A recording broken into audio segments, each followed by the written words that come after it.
அன்புடையீர் வணக்கம். ஒரு மிக நீண்ட இடைவெளிக்கு பிறகு நம்மளுடைய சேனல்ல ஒரு டெம்பிள் விளாக் அப்டேட் பண்றோம். இந்த ஆலயம் எங்க இருக்குன்னா பரமேஸ்வர மங்கலம் அப்படிங்கிற ஒரு அழகிய கிராமத்துல அமைஞ்சிருக்கு. இங்கு கைலாசநாதர் என்கிற சிவபெருமான் அருள்பாலிச்சுக்கிட்டு இருக்காரு. இந்த ஆலயத்துக்கு எப்படி போகலாம், இந்த ஆலயத்துடைய சிறப்புகள் என்னென்ன அப்படின்றதெல்லாம் நாம தெரிஞ்சுக்கிறதுக்கு முன்னாடி வெல்கம் டு அவர் சேனல் ஜோடி பறவை. நான் உங்கள் சுரேஷ். முதலா நம்ம சேனல்ல வீடியோ பார்க்க வரவங்க மறக்காம நம்ம சேனலை சப்ஸ்கிரைப் பண்ணிட்டு அப்படியே பக்கத்துல இருக்க பெல் ஐகானையும் பிரஸ் பண்ணிக்கோங்க. வாங்க இப்ப வீடியோக்குள்ள போலாம். நீங்க சென்னையிலிருந்து கிழக்கு கடற்கரை சாலையில பயணம் செஞ்சுக்கிட்டு இருக்கப்ப கல்பாக்கம் தாண்டி வாயலூர் அப்படிங்கிற இடத்துல இந்த பாலம் இருக்கும். இந்த பாலத்தை தாண்டின உடனே இந்த ஆலயத்துக்கு செல்கின்ற வழி இருக்கு. அதுவே நீங்க புதுச்சேரியிலேருந்து வரப்ப இந்த பாலத்துக்கு முன்னாடி அந்த ஆலயத்திற்கு செல்லும் வழி அமைஞ்சிருக்கு.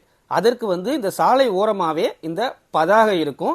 இதை பார்த்து இந்த வழியை பின்பற்றி போனீங்கன்னா நீங்க மிக எளிதா அந்த ஆலயத்தை அடைஞ்சிட முடியும். இந்த ஆலயத்துடைய நடை பாத்தீங்கன்னா காலையில 8:30 11 மணி வரைக்கும், சாயங்காலம் மாலை 4:30 7 மணி வரைக்கும் திறந்திருக்கும். இந்த சமயத்துல போனீங்கன்னா அங்க கோயில்ல குருக்கள் இருப்பாரு, நீங்க வழிபாடை செய்யலாம். இந்த ஆலயத்துக்கு செல்கின்ற வழி பாத்தீங்கன்னா உங்களுக்கு ஒரு மிகப்பெரிய கிராமத்து அனுபவத்தை உங்களுக்கு கொடுக்கும். சுத்தி பச்சை பசேல் இருக்கக்கூடிய வயல்வெளிகள், அதுக்கப்புறம் குறுகிய சாலைகள். அது ஒரு கிராமத்து சாலைக்குள்ள அந்த ஊருக்குள்ள போனா உங்களுக்கு எப்படி ஒரு ஃபீல் கிடைக்குமோ அந்த ஃபீலை உங்களுக்கு போறப்ப கொடுக்கும். கிழக்கு கடற்கரை சாலையிலிருந்து இந்த ஆலயத்துக்கு நீங்க ஒரு 2.5 கிலோமீட்டர் தொலைவில் நீங்க சென்றடைஞ்சிட முடியும். மற்ற ஆலயங்களிலிருந்து இந்த ஆலயம் என்ன வித்தியாசப்படுது அப்படின்னு பாத்தீங்கன்னா, இந்த ஆலயம் ஒரு பாலாற்றுக்கு நடுவுல ஒரு பாறையின் மீது கட்டப்பட்டிருக்கு. இந்த ஆலயத்துக்கு போற வழியில தாமோதர பெருமாள் கோயில் அப்படின்னு சொல்லிட்டு ஒரு பெருமாள் கோயில் இருக்கு. இது பல்லவர் காலத்து கோயில் அப்படின்னு சொல்லப்படுது. எனக்கு கொஞ்சம் நேரம் இருந்ததுனால இந்த ஆலயத்தையும் நான் இந்த பதிவுல இணைச்சிருக்கேன். ஸோ நீங்களும் டைம் இருந்தது அப்படின்னா இந்த பெருமாளையும் சேர்த்து தரிசிச்சுட்டு போங்க. இந்த இடத்துல ரைட்டு திரும்பினீங்கன்னு சொன்னீங்கன்னா இந்த சாலை ரொம்ப குறுகுனதா ஒரு மண் சாலையே ஆகிடும். கொஞ்சம் கரடு முரடுமா தான் இருக்கும்.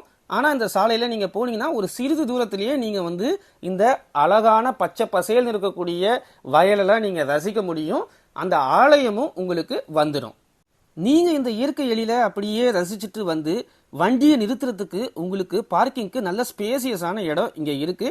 நாங்க வண்டியை சேஃபா பார்க் பண்ணிட்டு இப்ப ஆலயத்துக்குள்ள வந்துட்டோம். நான் முன்னாடியே சொன்ன மாதிரி ஆற்றுக்கு நடுவுல இந்த ஆலயம் அமைஞ்சிருக்கு. இந்த ஆலயத்துக்கு போறதுக்கான வழி பாத்தீங்கன்னா சின்னதா ஒரு சிமெண்ட் பாலம் இருக்கும். இந்த பாலத்துல நடந்து போய் தான் நீங்க அந்த ஆலயத்தை அடைய முடியும். நடுவுல ஒரு ஆறு ஓடும். அந்த ஆலயத்துக்கு அந்த பக்கமும் ஆறு போகும். ஸோ 2 பக்கமும் ஆறு, நடுவுல இந்த சிவாலயம் அமைஞ்சிருக்கு. நான் கழுகு பார்வையில இந்த ஆலயத்தை காட்டுறேன். இந்த ஆலயத்துடைய அழகு எப்படி இருக்குன்றத நீங்க சொல்லுங்க. நீங்க ஒரு ஆன்மீக அன்பர் அல்லது சிவபக்தரா இருந்தா சிவசிவா என்று கமெண்ட்ல சொல்லுங்க. இந்த ஆலயமானது கிபி 7ஆம் நூற்றாண்டுல பரமேஸ்வரன் என்கிற ஒரு பல்லவ மன்னனால் கட்டப்பட்டது அப்படின்னு சொல்லப்படுது. இத்திருத்தலத்தில் கைலாசநாதர் தாயார் கனகாம்பிகையுடன் தம்பதி சமேதமாக அருள்பாலித்துக் கொண்டிருக்கிறார்.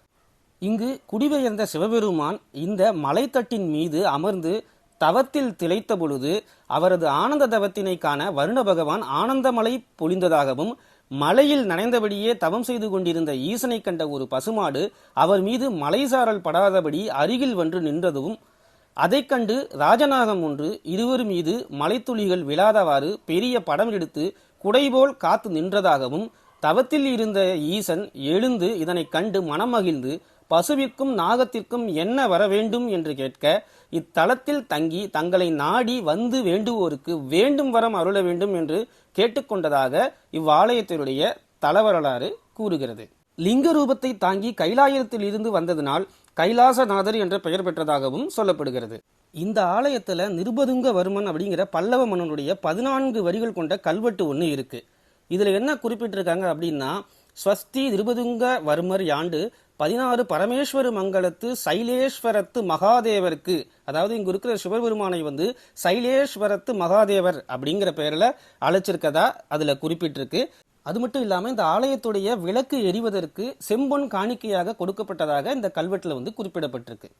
ஆலயத்துல சிவபெருமானை வணங்கிட்டு வெளியே வர சுற்றுச்சுவர் கொஞ்சம் குறுகலாக இருக்கும். காரணம் என்ன, இங்கே வந்து இப்போ வந்து மண்டபம் கட்டியிருக்காங்க. ஸோ இங்கே திருமணங்கள்லாம் நடைபெறுது.